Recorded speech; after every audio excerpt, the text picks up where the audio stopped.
The Singulair treatment system requires 4 scheduled service inspections at 6-month intervals during the first 2 years of system operation. Check your local regulations for service technician qualifications and service requirements. The product manual provides guidance through each step of service, as well as installation and troubleshooting. We recommend you reference the manual throughout service inspections. If the system requires disinfection or dechlorination tablets, be sure to have a supply of Norweco's Blue Crystal and Bioneutralizer tablets. Use a service inspection checklist, card, or door hanger to record service done to the system. Service inspection cards and door hangers are available through Norweco. The information contained in these service instructions is not intended to be a complete reference for service. Please see your Singulair Green product manual for complete service instructions for all system components. Always ensure safe working procedures are followed whenever servicing Singulair system components. The Singulair Green Tool Caddy Light contains tools used for installation, service, and troubleshooting of the Singulair Green system. All tools mentioned in this video are included in the Tool Caddy Light. Service starts with the Service Pro Control Center. Open the enclosure cover and confirm the control center is turned on and the power indicator light is on. Press the reset button for 5 seconds to perform an alarm test. The audible and visual alarms are activated for 5 seconds to confirm both alarms are working properly. The Model 206C aerator is located in the aeration chamber of the Singulair system. With the aerator running, approach the Singulair system. Listen for any excessive noise before removing the vented cover. Remove the vented cover over the aeration chamber and place it aside. Inspect the electrical connector assembly, aerator brackets, and bumpers for worn spots. Remove any debris from the aerator screens and intake ports. Using the flow meter, check the air delivery of the aerator. It should read approximately 3 cubic feet per minute. Airflow is critical to maintaining a healthy aerobic system. You may need to remove the aerator lifting handle to get an accurate reading. Before removing the aerator, place the breakers on the control center in the off position. Unplug the aerator and check the cap for moisture. If moisture is present, dry out the cap and secure the closure cap over the female connector to keep it clean and dry while you work. Be careful when removing the aerator to ensure that the aspirator shaft does not come in contact with the riser. The shaft is precision balanced, and if thrown out of balance, it may lead to excessive vibration and shortened aerator life. The aerator is easily removed by one person. Use the blue lifting handle to remove the aerator. Lay the aerator on its side against the aerator access cover. Place the lower brackets on the cover to protect the intermediate and aspirator shafts. Loosen the 2 stainless steel set screws on the bottom of the intermediate shaft with an Allen wrench. Remove the aspirator shaft so it can be thoroughly cleaned. It is important to clean the intermediate and aspirator shafts thoroughly. These shafts deliver the air needed for an aerobic treatment system to operate as intended. Push the aspirator shaft cleaning tool with extension handle through the shaft. Be sure to remove any internal deposits from the 4 aspirator orifices. Connect the aspirator shaft to a hose to flush the inside of the shaft. Be sure to do this over the aeration chamber and use full water pressure to remove any obstructions. Clean the outside of the shaft with a brush or scraper. Remove the threaded lifting handle from the aerator. Push the cleaning brush through the stainless steel intermediate shaft and hollow motor shaft to dislodge any residue that has accumulated. Do not flush the motor shaft with water. Using pressurized water around the seals could damage them and lead to premature bearing failure. Thoroughly clean both the top and bottom surfaces of the foam restrictor with the steel scrubber. Before reinstalling the aerator, check the aeration chamber for the presence of non-biodegradable materials, paper, hair, grease, or oil. An accumulation of these materials indicates the pre-treatment chamber should be evaluated. Please refer to the tank pumping instructions in your product manual for details. Record the condition of this chamber on your service inspection card. On the bottom of the intermediate shaft is a yellow paint mark. The aspirator shaft has a matching paint mark. These marks should be aligned when installing the aspirator shaft. Before reinstalling the aerator lifting handle, wipe the threads clean and apply biokinetic lubricant to the threads. To reinstall the aspirator shaft, line up the paint marks on the aspirator shaft and the intermediate shaft to ensure proper balance and snug set screws.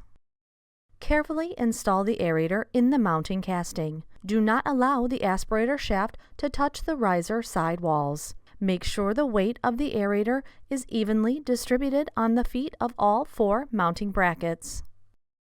Using the aerator test pigtail, check the aerator amperage. Before connecting the electrical connector, wipe the electrical connector with a clean, dry cloth to remove moisture or dirt accumulated during service. Plug the electrical test pigtail in between the male and female connectors. Turn on the control center and check the amperage of the aerator. The aerator should run at 4 amps. Record the amperage on the service inspection card. Plug in the aerator and check the electrical connection to make sure it is securely engaged. Secure the power cord in the blue clips on the brackets to prevent wear on the aerator electrical cord. Inspect the vent cap in the aerator access cover and clear the fresh air openings of any debris. Replace the vented access cover over the aeration chamber. Make the appropriate notations regarding the aerator on the service inspection card. Service the biokinetic system next. Remove the clarification chamber access cover and set it aside. If the system is equipped with blue and green feed tubes, remove these tubes and set them aside. Remember to handle all chemicals with clean rubber gloves. Chemicals from the biokinetic feed tubes should not come in contact with each other, your skin, or your clothing. Refer to the blue crystal and bioneutralizer handling instructions and container labels for safety procedures and first aid. Chemicals from the feed tubes may cause grass or landscaping to discolor. Remove the moisture vapor shield from the top of the system. Lubricate both sides of the outlet sealing tool with the biokinetic lubricant. Insert the tool between the outlet coupling and the discharge flange. The tool will keep all contents inside the tank while you are servicing the system. A green safety reminder cord is attached to the outlet sealing tool so the service provider knows to remove it after service to the biokinetic system has been completed. Remove the access cover over the pretreatment chamber. Place the safety service guard over the pretreatment access opening. If the biokinetic system requires complete cleaning, please refer to our biokinetic system disassembly instructions. Thread the small handle onto the end of the universal tool. Place the small handle underneath the straps on the inner assembly to remove it from the chamber.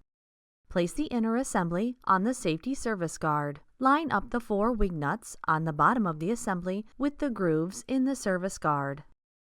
Rock the assembly back and forth and side to side several times while spraying water into the discharge opening of the flow deck. This will loosen up the deposits on the deck plates. Once you have completed this, set the inner assembly aside to begin work on the outer bucket.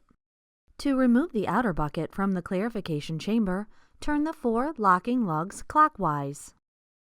Use the large handle of the universal tool to remove the outer bucket. The drain valve will allow water to rush out, making removal easy. When guiding it out of the tank, be careful not to drag the media against the side of the riser because it can cause a tear or rip. Place the outer bucket on the service guard upside down. Use a hose to wash off the filter media. Continue spraying until all sludge and wastewater has been flushed from the media. Inspect the perimeter settling zone to be certain that it is totally clean. Check the flow equalization ports to be sure that they are unobstructed. Record the condition of the biokinetic system on the service inspection card. Before reinstalling the biokinetic system, turn on the toggle switch in the control center to start the aerator and scrape the hopper walls of the clarification chamber with the hopper scraping tool. The biostatic sludge return works off the currents that the aerator produces to return material scraped off the hopper to the aeration chamber for further treatment. Check the surface of the clarification chamber for grease and biologically untreatable material. Check the biostatic sludge return and ensure that it is securely engaged to the chamber wall. Note the liquid level and condition of the clarification chamber on your service inspection card. Apply a liberal amount of biokinetic lubricant to the entire face of the discharge flange of the biokinetic system. Place the large handle of the universal tool into the lifting rib located at the top of the outer bucket and lower it into the chamber. Look through the viewport to line up the discharge flange with the outlet coupling. Use the drain valve opening tool to open the drain valve diaphragm, allowing water to enter the chamber. Engage the 4 locking lugs by turning them clockwise into position. Insert the inner assembly into the outer bucket, making sure it is pushed all the way down to the bottom. Check the bubble level to confirm the flow deck of the biokinetic system is level. Use a 7/16" socket wrench to adjust the 4 leveling bolts if needed. Leveling the flow deck is essential for the proper operation of the biokinetic system and feed tubes. Reinstall the moisture vapor shield on the biokinetic system. Make sure all 4 leveling bolts on the biokinetic system engage into all 4 holes in the moisture vapor shield. This is a friction fit and does not require fasteners. If the installation requires disinfection, a supply of chemicals should be added to the feed tubes. The blue feed tube is for chlorine and is placed in the inlet side of the system nearest the aerator mounting casting. Before handling blue crystal disinfection tablets, carefully read the container label for instructions. There are 2 grooves on the bottom of the feed tube that engage 2 ribs on the flow deck. Put the tube through the moisture vapor shield and turn it until it locks into position. This ensures the proper chemical dose to the system. Fill the green feed tube with dechlorination tablets. Install the green tube on the discharge side of the biokinetic system. Use the green safety reminder cord to remove the sealing tool from the outlet coupling in the clarification chamber. This completes service to the biokinetic system. Place the access cover on the clarification riser. Clean off the service guard and replace the pretreatment access cover on the pretreatment riser. Test the control center alarms before leaving the site. Press and hold the reset button for 5 seconds until the alarms are activated. Close the cover of the control center enclosure and secure it with a new tamper-evident seal. Make the appropriate notations on the service inspection card. This completes our Singulair Green training presentation. If you have any questions regarding our Singulair Green wastewater treatment system, please contact our customer service department at 1-800-NORWECO. That's 1-800-667-9326. Thank you for your business.